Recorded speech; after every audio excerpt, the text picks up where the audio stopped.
Como eu disse a vocês, hoje é um dia especial. Nós tivemos um culto de celebração pelo aniversário da Leila. E a Leila faz aniversário amanhã, né? A gente estava comemorando hoje, porque se tem algo que ela gosta é de celebrar isso como corpo. Queria pedir para vocês, por gentileza, uma coisa. Se você não vai ficar com o seu celular ligado para tomar nota, eu queria pedir por gentileza que você desligasse. Eu tenho percebido que eu me incluo nisso. Você vai numa festa de aniversário, você vai num show de rock, você vai aonde você for, parece que você está só de corpo presente, o celular te transporta para uma outra realidade, a sua mente viaja. A ministração da palavra já tem por si só um aspecto de uma batalha no espírito e na mente. Se você tiver um instrumento na sua mão que facilita a tua desatenção, é melhor que você tire. Então, se você puder guardar na sua bolsa ou desligar, aqueles que vão ficar falando, não, eu quero tomar nota, beleza. Mas se você puder, faça isso. Também conduzir as crianças ao culto. Queria pedir a tua atenção nessa noite, para que a gente possa avançar nesse assunto. Como eu falei, a Leila está fazendo aniversário amanhã, e na sequência, essa semana, no dia 17 de julho, nós completamos 20 anos de casado. Eu fico vendo o apóstolo ele anunciar hoje 2 casamentos, não por coincidência, mas toda a condução do culto, as canções, nós estamos falando de amor. E eu creio que a maioria de nós, e a maioria dos seres humanos sobre a face da terra, não tem a dimensão do que é o casamento, porque desconhecem o que é o amor. Quando eu ouvi hoje as palavras sendo liberadas sobre a vida da Leila, cada pessoa que subiu para falar, cada amiga que chorou por ela, o carinho da Lu ministrando cá, aquilo enchia o meu coração. Aquilo me enchia de alegria, me dava vontade de chorar de vida, porque eu sei que tudo aquilo é uma realidade e muito mais. E quando você entende o que é ser um, eu não consigo conceber o que é uma disputa num casamento. O que é um casal disputar a atenção um do outro, ou ter ciúme, ou quem é melhor, ou quem ganha mais. Essas coisas não podem existir num casamento. Não pode se haver ciúme um do outro quando você encontra a realidade do que é ser um. É impossível competição, é impossível disputa. A realidade é que quando isso acontece, nós não entendemos a plenitude do que é o casamento. Que mistério poderoso existe na união de um homem e de uma mulher. Quando eu falo de uma história de amor, que eu vou pregar nessa noite, eu não vou contar para vocês toda a história do meu casamento com a Leila. Seria até uma história bem interessante de vocês ouvirem. Quando eu me converti, a primeira coisa que eu pedi a Deus foi uma esposa. E vou te falar mais, antes de eu me converter, desde a minha adolescência eu sonhava com uma esposa. Ainda quando católico, eu dobrava meus joelhos todas as noites com a minha Bíblia edição Ave Maria, de verdade. E eu falava assim, Senhor, obrigado pelo meu dia, me dá uma boa noite de sono, e se lembra que eu quero uma esposa e que eu quero uma família tão legal como a que eu tenho hoje. Porque eu cresci num lar onde eu nunca vi uma briga. Eu nunca vi meu pai tendo uma atitude estranha com a minha mãe. Eu cresci num ambiente de tanto amor. A minha família era um lugar que me trazia tanta alegria e tanta paz, que eu falei, eu quero isso, eu sonhava com isso. Eu nunca sonhei em ser rico. Eu nunca sonhei com sucesso, nunca. Mas eu sempre sonhei com uma esposa. E é interessante que quando eu me casei, a minha sogra me deu no dia que eu me casei um versículo bíblico, que ela falava que eram os provérbios de Sassá, do Salomão. E ela colocou assim para mim, Kiko, mulher virtuosa, quem a achará? E ela completou e falou assim, parabéns, Kiko, você encontrou. E eu me lembro que ela falava isso com muito carinho. Na verdade, quando eu me casei, eu ganhei mais um pai e uma mãe. Se a minha família era maravilhosa, eu me apaixonei não só pela Leila, mas pela família dela. E quando eu comecei a refletir nesse texto, eu percebi que Deus nunca fala na Bíblia de riqueza. Deus nunca fala na Bíblia, olha, se você conquistou um grande emprego, você conquistou um grande tesouro. Se você alcançou sucesso na sua vida, você alcançou um grande tesouro. Olha, se você conseguiu construir uma denominação de influência nacional e mundial, você construiu um grande tesouro. Você nunca vê isso nas Escrituras, mas a Bíblia fala que um homem que encontrou uma mulher em Deus, encontrou um grande tesouro. Nós não temos a dimensão, sabe por quê? Porque nós não conseguimos ler a Bíblia com a mente de Deus. A Bíblia se tornou um livro que os teólogos tentam ler como os filósofos, fazendo tudo ter uma escala de sentido humano, quando na verdade a Bíblia ela foi concebida por uma história de amor. Ela começa em Gênesis descrevendo o que é casamento, e ela termina em Apocalipse apresentando a realidade da esposa que Deus sonhou em Gênesis. Ela começa com o casamento e ela termina com o casamento. Quando Deus estabelece o casamento, Ele estabelece um pacto. Sabe, quando eu me casei com a Leila, nós fizemos o casamento civil num dia, e fizemos a festa, o casamento religioso, lua de mel, no dia seguinte. No dia que nós fizemos o casamento civil, legalmente eu estava casado, mas ainda não havia se consumado o casamento, porque eu ainda não tinha tido a lua de mel, eu ainda não tinha tido a bênção de Deus, ainda não tinha se consumado o que tinha sido assinado. Quando Deus concebe o casamento em Gênesis, Ele estabelece um pacto, que é como se fosse o casamento civil. O casamento civil, se você não viver, se você não tiver a lua de mel, se você não tiver a consumação da união dos dois, o casamento civil, ele é um pacto que ele é uma sombra, ele não consegue manifestar a plenitude do que é o casamento. Quando Cristo vem e a partir da morte da cruz, Ele possibilita que o Espírito seja derramado em toda a carne, Ele consuma o novo pacto, Ele consuma o sonho de Deus. A verdade é que Deus, Ele escreveu uma grande história de amor e colocou dessa história de amor, contada em capítulos, como um mistério oculto. O povo de Deus no antigo pacto não conseguia entender do que se tratavam as Escrituras. Até hoje muitas pessoas leem a Bíblia e não sabem do que se trata a Bíblia, Gerson, porque leem a Bíblia como um livro religioso, porque pensam que se trata de um rei que vai vir para governar com um grande exército.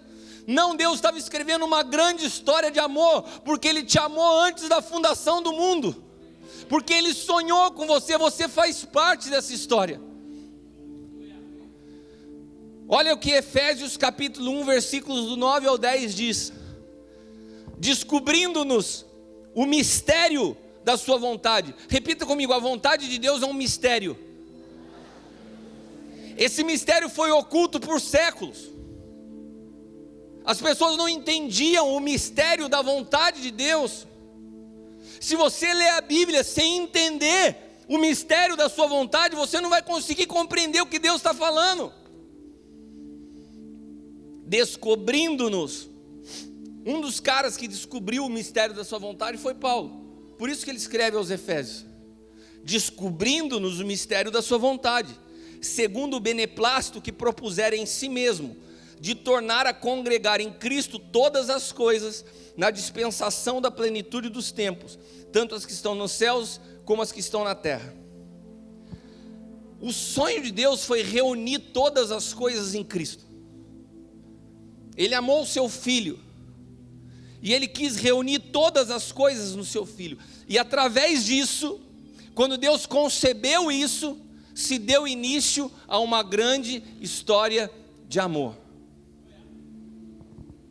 E como Deus pode reunir todas as coisas em Cristo? Ele tem que começar nos explicando como é possível se tornar duas coisas uma só.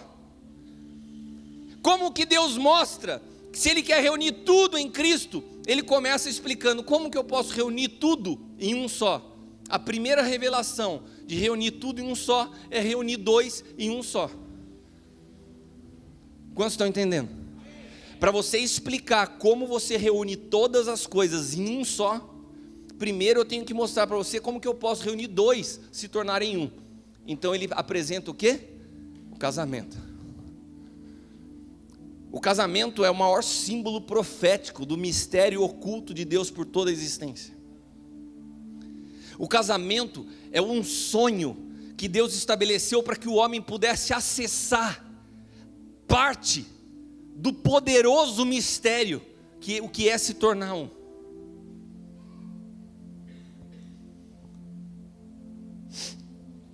Se você abrir sua Bíblia em Gênesis,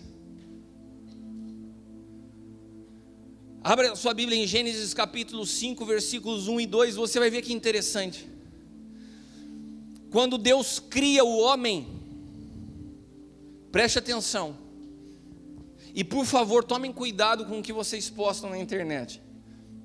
Eu sofro com palavras recortadas do contexto que eu estou pregando, que as pessoas publicam, depois eu começo a apanhar de graça, porque você publicou um texto isolado. Eu vou falar sobre isso mais tarde.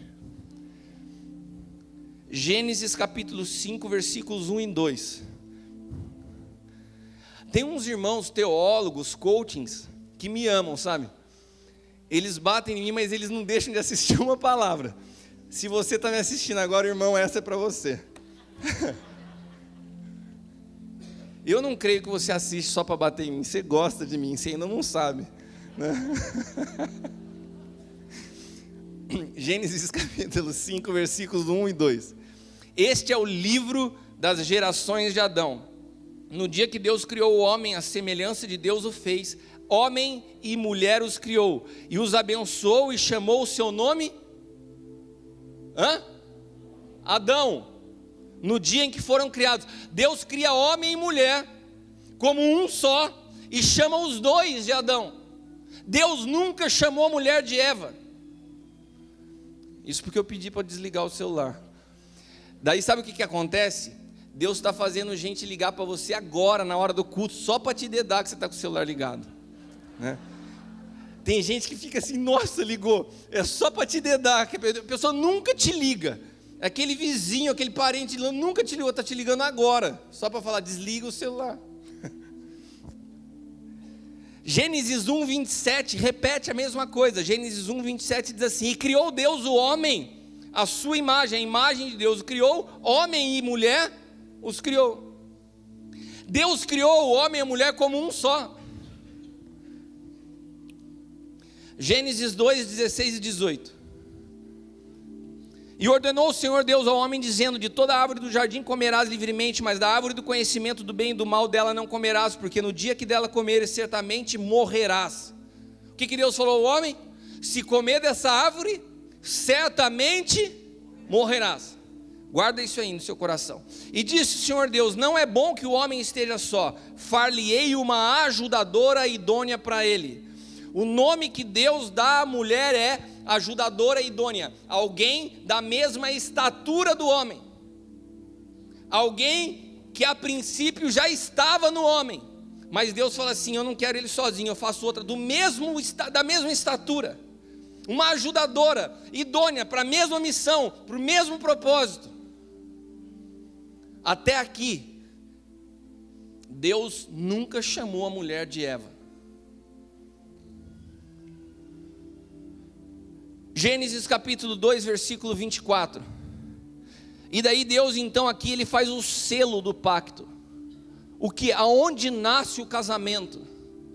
Deixará o homem, o seu pai e a sua mãe, apegar-se-á à sua mulher, e serão ambos uma só carne. Meus irmãos, o casamento para Deus é a união de um homem e de uma mulher. Quando um homem e uma mulher deixam emocionalmente, fisicamente e espiritualmente a sua família, quando um homem deixa esse ambiente e se une a uma mulher, eles se tornam uma só carne. Ali se dá o princípio que Deus estabelece do que é o casamento. Uma só carne é diferente de serem o mesmo, de se tornarem um em Cristo. Uma só carne, uma relação sexual pode te transformar em uma só carne com uma prostituta. Mas para você se tornar um em Cristo, a mulher tem que estar em Cristo e o homem tem que estar em Cristo. O homem tem que estar enraizado na vida e a mulher tem que estar enraizada na vida. Ou seja, a condição de se tornarem um só não aconteceu em Gênesis. Por quê? Porque o homem e a mulher não comeram da árvore da vida. Eles se tornaram uma só carne. Eles não se tornaram um em Deus. Está complicado? Agora, Deus chamou o homem e a mulher Adão, porque ambos eram um. Depois do pecado, depois que Deus fala, não toca nessa árvore, e eles comem, então seus olhos se abrem, e o pecado entra na humanidade. Olha o que aconteceu em Gênesis capítulo 3, versículos 19 e 20. Deus então libera uma palavra, uma maldição. No suor do teu rosto comerás o teu pão, até que te tornes a terra, porque dela fostes tomado, ou seja, a morte havia entrado. Porquanto és pó, e ao pó te tornará. E olha o que acontece, e chamou Adão o nome da sua mulher, Eva, porquanto era a mãe de todos os viventes. Quando a mulher é chamada de Eva? Depois que o homem cai. Deus dá ao homem a capacidade de dar nome às coisas, nós já falamos sobre isso aqui. E o homem, depois da queda, ele segue dando nome, só que muda algo, a sua natureza. A natureza se tornou egocêntrica, a sua natureza se tornou individualista, a sua natureza se tornou egoísta. Deus cria a mulher e fala, ela é uma ajudadora idônea, a sua estatura. Quando Adão cai, a natureza egoísta limita Adão e faz ele reduzir Eva da posição que Deus colocou para mãe dos viventes. A mulher que tinha até então a estatura do homem, ela se torna para o homem mãe. Mãe é algo inferior, pejorativo, pequeno, de maneira alguma. Mas Deus não concebeu numa mulher somente a posição de mãe. Colocou a mulher para uma ajudadora idônea, na mesma estatura do homem. A queda fez com que o homem limitasse e reduzisse uma visão ampla de quem era a mulher para uma visão limitada a partir da sua visão pessoal e egoísta. Quantos estão entendendo? Quando o homem se separa de Deus, ele perde a dimensão de Deus, ele perde a visão de Deus e reduz não só a mulher, mas todas as coisas a um ponto de vista pessoal. Ele diminui a área de influência da mulher. E até hoje, a humanidade, inclusive teólogos que não estão em Cristo, usam a Bíblia para colocar a mulher na condição que Adão depois da queda colocou. Esses dias eu vi um cara pregando que eu achei um absurdo. Um absurdo. A Leila me mostrou a pregação, o cara falando assim, a mulher na congregação não pode falar. Ela não pode ensinar, porque a Bíblia diz que a mulher não pode falar e não pode ensinar. Apóstolo, você está falando de quanto? De 1800, 1600? Não, estou falando da semana passada. Uma pessoa reconhecida, consegue ler a Bíblia e achar que Paulo, com a revelação que Paulo, o próprio Paulo, que fala que em Cristo não há mais judeu nem grego, nem escravo nem livre, nem homem nem mulher, que todos se tornaram um em Cristo, ele acha que Paulo está falando que a mulher tem que calar a boca, porque a religião ela nos separa de Deus, ela nos torna cegos, ela nos torna incapazes de compreender a mente de Deus. O contexto desde Adão é que o homem proibiu a mulher de ter acesso à Torá. A religião foi sendo construída dessa forma. Quando Paulo fala esse texto, ele fala assim, a mulher não pode ensinar. É lógico, ela não tinha acesso à Torá, ela vai ensinar o quê? Vai ensinar o que não se vai propagar, vai multiplicar a ignorância. Então, homem, ensina sua mulher em casa, para que ela possa saber. Paulo está falando desse contexto. Se nós não tomarmos cuidado, nós não conseguimos entender o plano de Deus para a humanidade. textos fora de contexto, com interpretações pessoais, humanistas, e muitas vezes filosóficas. É por isso que às vezes as pessoas ficam tão chocadas, e falam assim, não vou falar isso. Mas olha o que Paulo diz aos Gálatas, capítulo 3, versículos 27 e 28. Todos fomos batizados em Cristo, e fomos revestidos de Cristo. Preste atenção. Eu queria uma mulher aqui na frente, por favor. Pode ser, cadê o Rubens e a... Por favor, vocês dois. Isso, o futuro casal. Pode ficar por isso, você quer subir aqui, não pode ficar aqui, irmão. Rubens conheceu a Cristo, se tornou um com Cristo. O que a palavra diz? Que a vida dele foi absorvida pela vida de Cristo. Sabe quando Deus olha para a terra, o que ele vê quando ele vê esse cara? Cristo. Daí a Cibele chegou em Cristo. A vida dela foi escondida em Cristo, foi absorvida por Cristo. Sabe quando Deus olha para a terra, o que ele vê aqui? Cristo. Por isso, quando nós estamos em Cristo, não tem homem nem mulher. Deus está olhando aqui e está vendo a manifestação de Cristo. Não tem um grau inferior por causa de ser mulher, não existe isso. A Bíblia é muito clara nesse aspecto. E quando nós entendemos isso, nós vamos começar a entrar numa dimensão maior do que é o casamento. Porque se você acha que você pode tratar a sua mulher numa situação de segundo plano, porque você é homem, você não entendeu nada do que é amor, do que é a Bíblia. Pode se sentar. É disso que Paulo está falando. Fomos revestidos de Cristo, e nisso não há mais. Olha o que Paulo está falando. Você sabe o que foi Paulo dizer isso? Na época que judeu e grego não se bicavam, que o gentio não podia comer, não podia passar perto. Ele falou assim, não tem mais diferença de judeu e grego. Não tem mais alguém que é escravo e outro que é livre. Não tem mais homem ou mulher. Se você for revestido em Cristo, todos nós somos um em Cristo Jesus. Quando Deus olha a igreja, Ele não vê a igreja separada entre homem e mulher, entre batista e presbiteriano, entre metodista e assembleiano. Ele vê a igreja separada entre aqueles que estão em Cristo e aqueles que estão em Adão. Para Deus, homem e mulher eram um. Para Adão, a mulher se torna mãe dos viventes.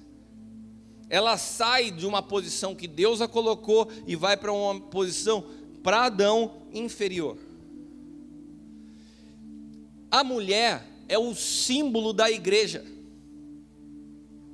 Eva é o símbolo da igreja. Eva foi arrancada da costela de Adão, assim como a igreja nasceu quando Cristo foi perfurado do seu lado na cruz. Eva é o símbolo da igreja. O que quer isso dizer? Quando eu, através de uma mente adâmica, através de uma natureza adâmica, através de um desenho não de Deus, mas meu pessoal, tento olhar a igreja, eu diminuo a igreja diante do propósito eterno de Deus. Eu reduzo o que é ser igreja a uma visão pessoal e não ao que Deus sonhou para o que é a igreja.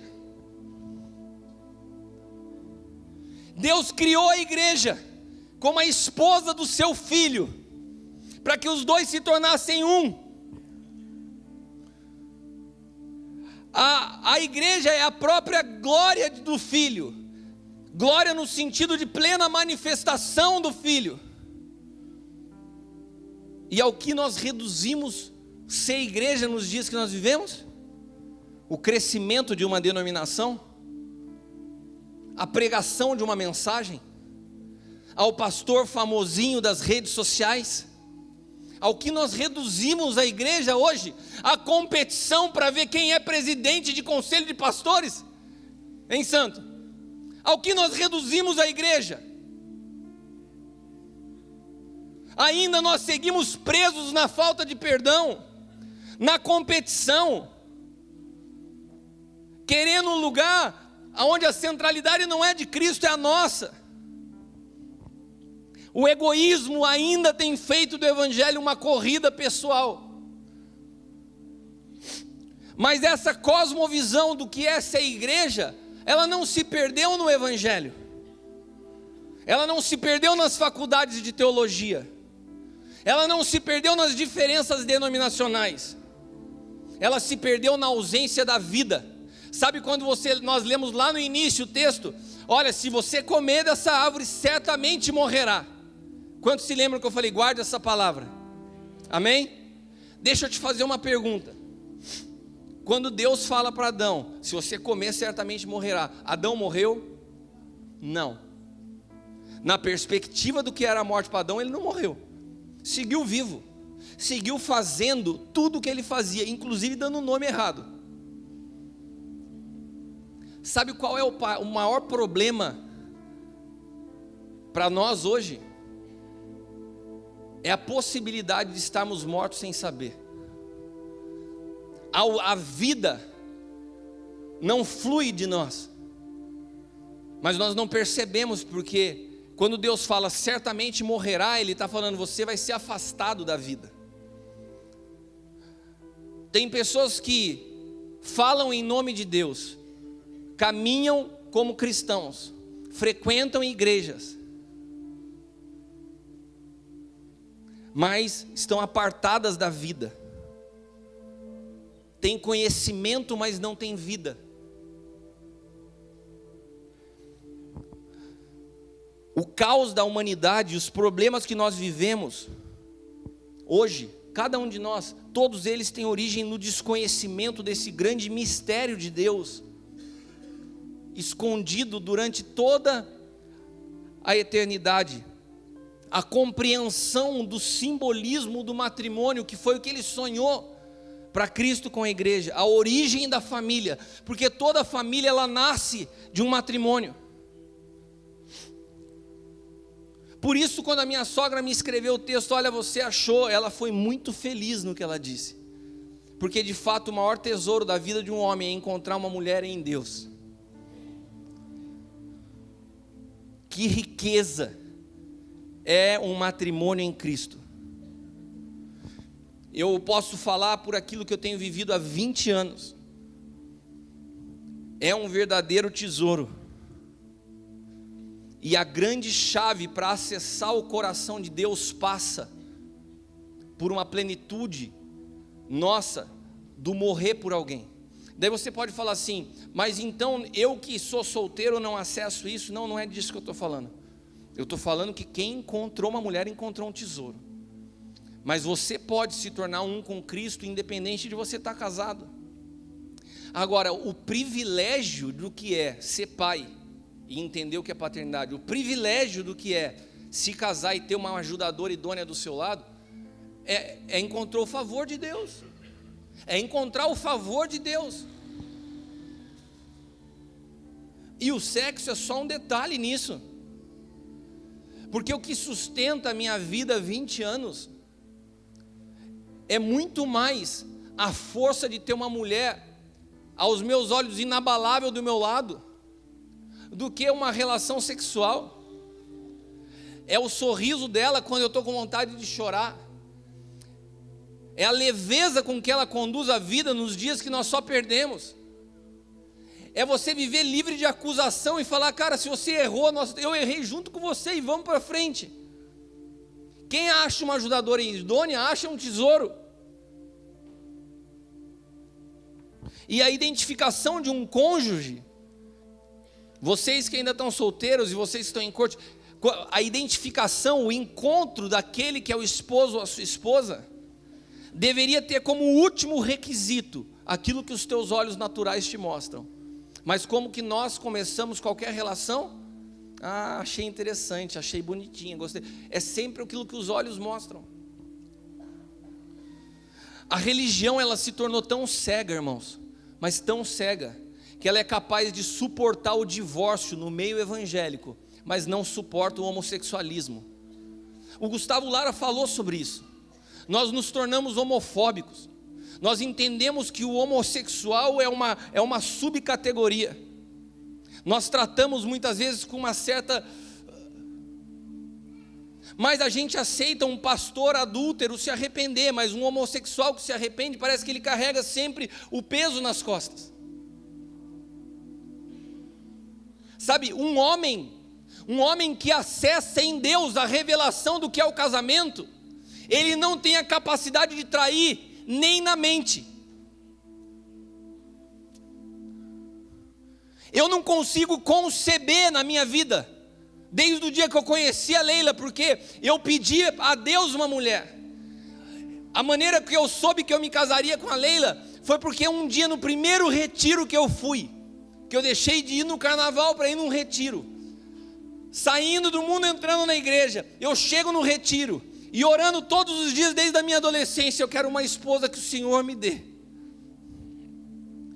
E eu tenho 2 sonhos, 2 noites seguidas me casando com a Leila. A Leila tinha 14 anos de idade. Eu nunca fiquei com a Leila. Eu nunca pensei assim, vou namorar para ver. Eu tinha certeza que ela era minha esposa. Daquele dia que Deus me falou, não foi quando eu me casei, não foi quando eu comecei a namorar, daquele dia eu nunca mais olhei uma mulher, porque na minha cabeça era inconcebível Deus me dar algo e eu pensar em outra pessoa. Como que nós podemos conviver com Cristo e aceitar a traição, e aceitar o adultério, e achar normal um homem estar dentro da igreja e se deitar com uma outra mulher? Para mim é algo que eu não consigo imaginar, é inconcebível na minha mente, porque isso é inconcebível para quem está em Cristo. Como que você pode fazer uma aliança, um pacto com alguém no altar diante de Deus, gerar filhos, e chegar à noite e entrar num computador para ver pornografia? Meu irmão, isso é uma loucura. Isso não existe em Cristo. Isso é sinal que você está morto e não sabe. A vida não flui em você faz tempo.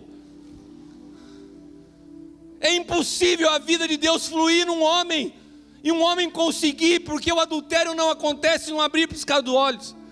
Você tem que tramar na sua cabeça, você tem que conceber o pensamento, você tem que tramar como vai se dar.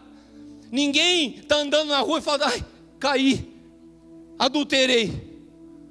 A sua mente vem construindo esse absurdo. É tão egoísmo porque você não mede as consequências que um filho sofre por causa dessa atitude impensada e egoísta. Isso é o total desconhecimento do que é o amor. Não fala para mim que amor é aquele arrepio. Não fala para mim que amor é aquela paixão. Não, não é amor. Isso não é amor. Como a Eliana disse quando o culto iniciou, o amor é uma pessoa. Deus é amor. A natureza dele é amor.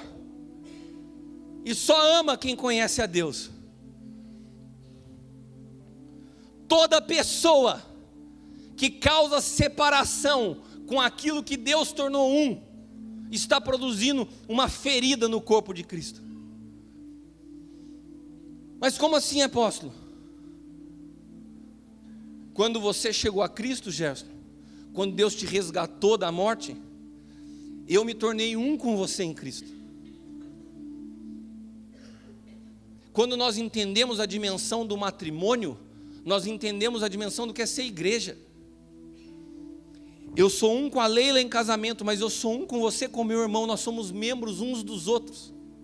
Sabe o que acontece se eu saio daqui e começo a denegrir a tua vida, e começo a falar da tua história, e começo a criticar o teu passado? Eu estou ferindo o corpo de Cristo. Eu estou produzindo um adultério espiritual. As pessoas não têm a dimensão do que é o peso de falar uns dos outros. Nós perdemos a compreensão do que é ser igreja, o mistério oculto por Deus diante de todos os séculos, manifestado em Cristo. O amor que doa, o amor que se entrega, o amor que renuncia a si mesmo. E se isso não começa na sua casa, com a mulher que você dorme, com a mãe dos teus filhos, você vai se tornar um com quem? Se a tua mulher não pode confiar em você, como que alguém vai fazer negócio com você? Como que alguém assina um contrato com um cara que é infiel a uma esposa? Eu não assinaria. Porque se é capaz de trair a mulher, a mãe dos filhos, você acha que vai ser bonzinho comigo?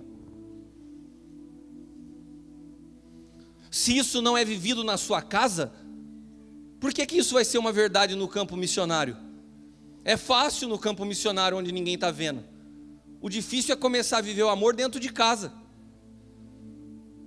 Se esse amor não flui na compreensão plena do que é a relação homem e mulher, por que vai fluir nas postagens da internet? Por que você pode se transformar um formador de opinião na internet se a sua opinião não serve nem para tua esposa e para os teus filhos?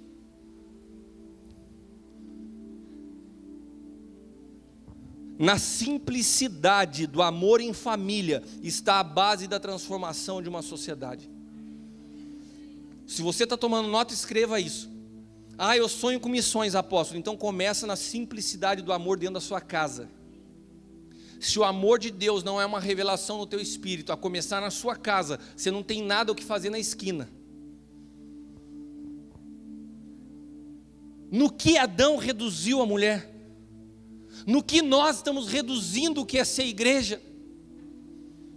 Sabe o que Paulo fala? Se falta o amor, nada faz sentido.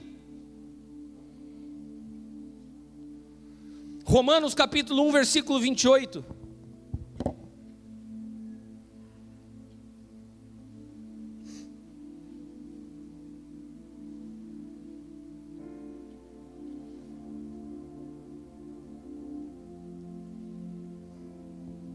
E como eles não se importaram de ter conhecimento de Deus, assim Deus os entregou a um sentimento perverso para fazer coisas que não convém.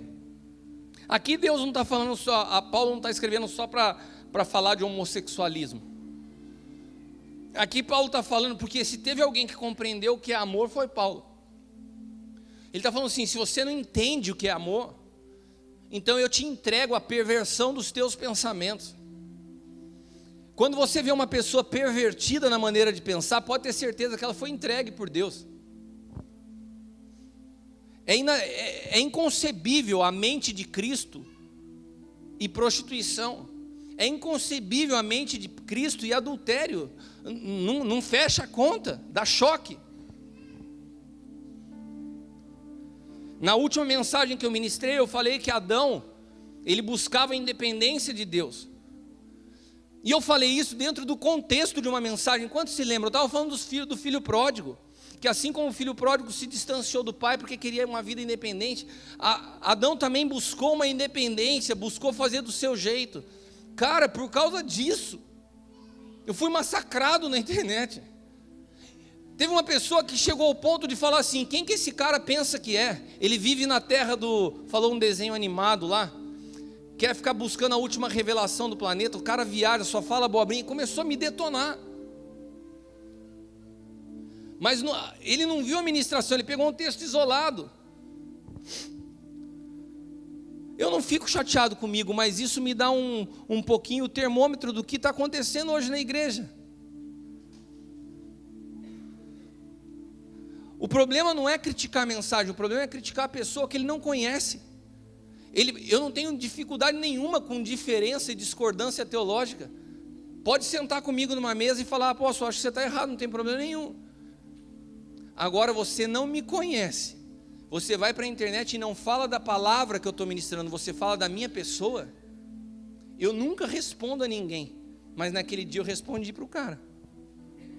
Não falei bravo nada, só falei para ele: cara, a base do que eu falo não está em conhecimento. A minha vida foi tomada por Cristo. Eu não brinco de ser cristão. Então, se você tem uma crítica com o que eu falo, senta comigo e conversa, mas não fala da minha pessoa.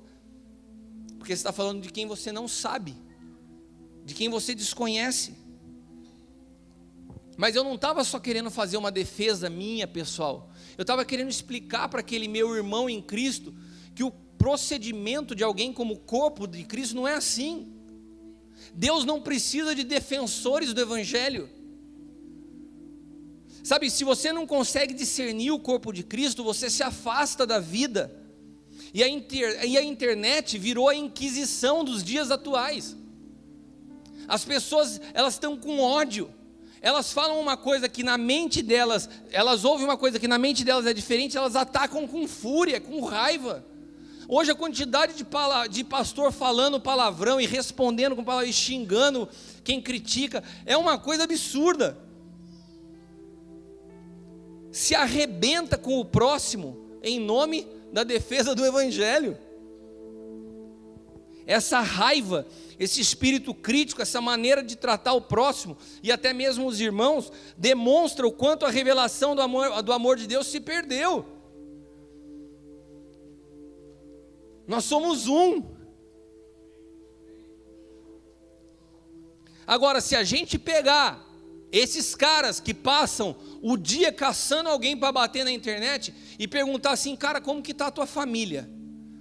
Vamos deixar a teologia de lado, o que você discorda na minha linha de pensamento. Como que está a tua família? Eu posso falar uma coisa para vocês, eu posso afirmar para vocês, que próximo de 90% desses caras têm problemas familiares. São frustrados no seu casamento, não vivem a verdade dentro de casa, e as redes sociais se transformaram em esgoto da onde eles mandam para fora tudo aquilo que eles não conseguem viver. O Evangelho não funciona, então se torna um crítico.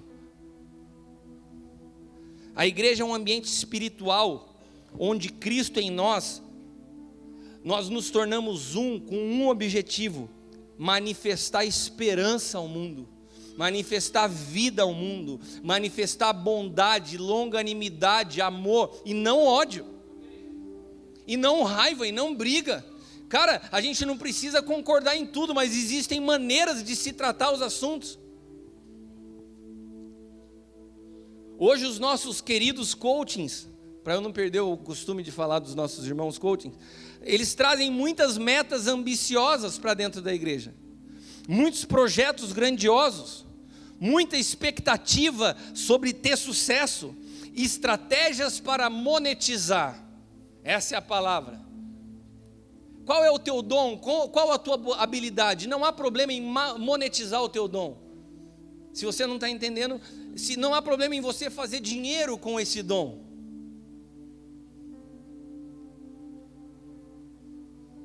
Ensinam isso, mas eles não têm a revelação de que todas essas coisas que podem ser até positivas, sem a revelação de Cristo, fluindo de dentro de uma casa, não passa de vaidade. Nós não vamos transformar a sociedade com homens bem-sucedidos, nós vamos transformar a sociedade com famílias bem-sucedidas. Não adianta você alcançar um sucesso profissional e uma falência familiar. A vida, ela é uma história de amor. O amor de um homem que deu sua vida por uma mulher que não merecia, uma mulher que insistia em não ser fiel. O livro de Oséias no Antigo Testamento, ele conta essa história do insistente amor de Deus, ou do amor de um homem por uma mulher que insistia em ser infiel. Deus insiste em nos amar.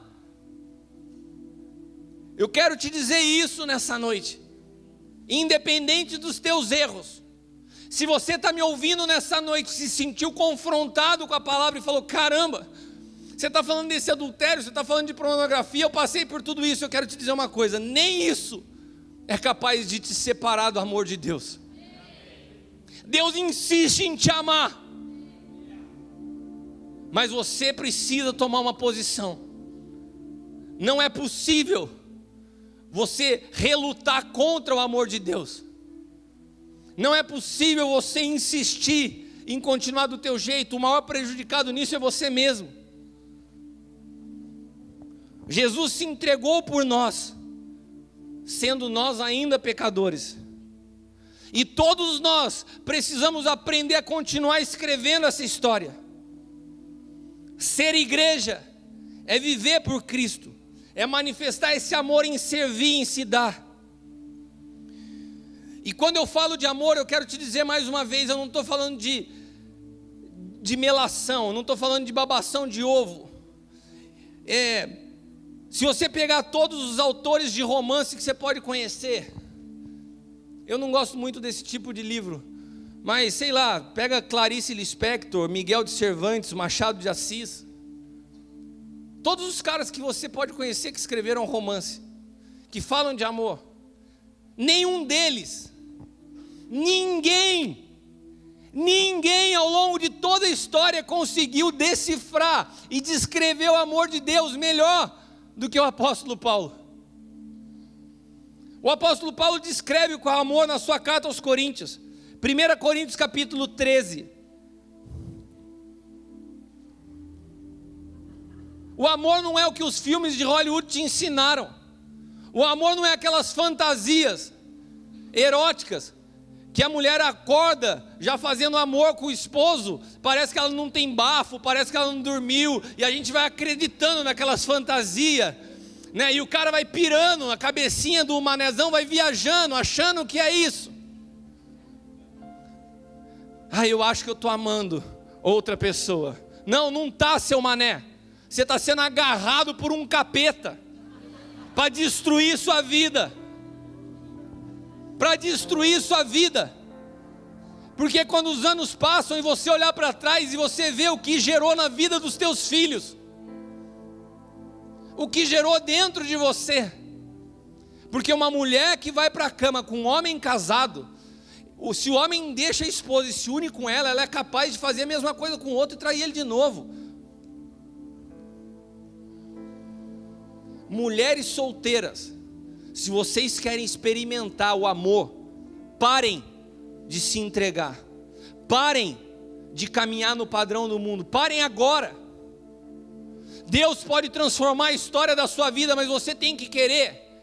Meninas novinhas, vocês não são objeto para se oferecer em rede social. Você acha que com isso você vai atrair o quê? Um casamento para o resto da sua vida? Ou um cara que vai olhar e vai querer só te pegar por uma noite? O amor não é isso que a gente está vendo, irmãos. Sabe qual a consequência disso? A quantidade de casamento arrebentado dentro da igreja. Paulo fala o seguinte: ainda que eu falasse a língua dos homens e dos anjos, e não tivesse amor, seria como um metal que soa ou como um sino que tine. Ainda que eu tivesse o dom de profecia, conhecesse todos os mistérios, toda a ciência, toda a fé, de maneira tal que transportasse os montes, e não tivesse amor, nada seria. Sabe o que Paulo está falando aqui nesse primeiro contexto? Paulo vem de uma escola teológica. Ele fala assim: olha, ainda que eu fique debatendo, ainda que eu tenha provas para explicar a Torá, a Bíblia, sem a vida fluindo de dentro de mim, não tem nada, não tem sentido esses debates. Ainda que eu fosse o rei da caridade, distribuísse toda a minha fortuna para sustento dos pobres, porque tem gente que acha que amor é isso. Vamos ajudar, pastor, vamos fazer obra social. Cara, você pode fazer um montão de coisas que aparentemente são boas, mas se você não entende o que é amor, se você não entende o que é a natureza de Deus te movendo a fazer, se isso não está somente sendo uma ação para encobrir a podridão do teu interior, porque obra social tem o poder de fazer isso. A gente acha que apazigua essa sofrência interior fazendo obra social. Ainda que eu distribuísse a minha fortuna para sustento dos próprios, entregasse o meu corpo para ser queimado, se não tivesse amor, nada se aproveitaria.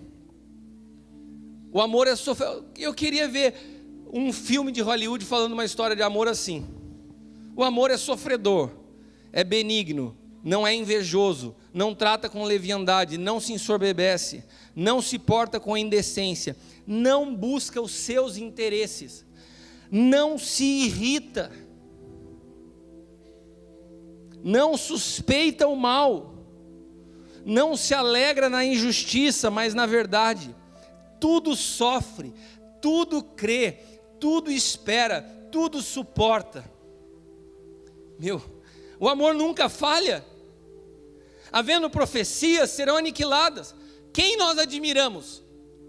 Para pensar no que o Evangelho se transformou.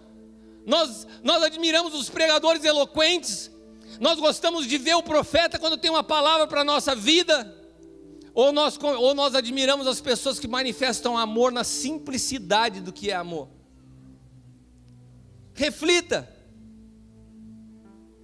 Quem são as pessoas que nós admiramos no Evangelho? O amor nunca falha. As profecias serão aniquiladas. As línguas cessarão. A ciência, o conhecimento desaparecerá. Porque em parte conhecemos, em parte profetizamos. Mas quando vier o que é perfeito, então o que é em parte será aniquilado. Quando eu era menino, falava como menino, sentia como menino, discorria como menino. Mas quando cheguei a ser homem, acabei com as coisas de menino. Porque agora vemos por espelho em enigma. E Deus construiu essa história de amor como enigmas, para que nós pudéssemos decifrar que o casamento nada mais é do que uma figura do que é a união de Cristo com a igreja.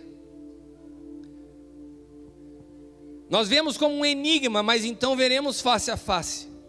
Agora eu conheço em parte, mas então conhecerei como eu sou conhecido.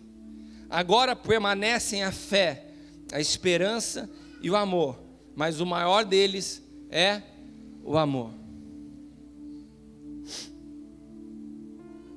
Nessa noite eu queria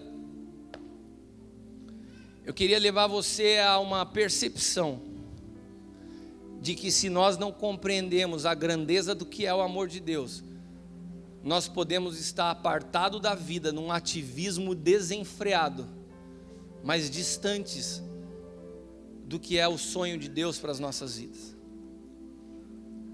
Sabe, essa palavra começou a nascer no meu coração quando foi se aproximando o dia do aniversário da Leila e nós completamos 20 anos, e eu falei, meu Deus, que privilégio, como eu aprendo, como eu sou edificado, como a vida da Leila me abençoa, como é precioso poder amar. Eu preciso de alguma forma contribuir, edificar meus irmãos na igreja para que entendam, para que os seus olhos sejam abertos, para que vocês não entrem em roubada, para que vocês não desprezem o tesouro grandioso que é um casamento. Só que um casamento se constrói dentro do desenho de Deus, assim como a igreja tem que ser concebida dentro do desenho de Deus. Se eu saio da mente de Deus, a minha visão ela diminui, porque ela se torna egoísta. Foi isso que o homem fez com a mulher. Se você está em Adão, você vai experimentar na vida de uma mulher só aquilo que é interesse pessoal. Sua visão de como construir o casamento é limitada. Quando nós falamos da corte nessa casa, nós estamos falando de um caminho mais excelente. Um caminho que está te levando a uma construção no espírito eterna. Não é para te privar de nada, é para abençoar a tua vida. Sabe, eu creio que Deus vai nos levar nos próximos dias. A inspiração do retiro das mulheres é uma história de amor. Eu creio que Deus vai nos levar nos próximos dias a mergulhar numa dimensão maior do que é o amor de Deus. E isso tem que começar por nós. Queria te convidar a se colocar de pé nessa noite.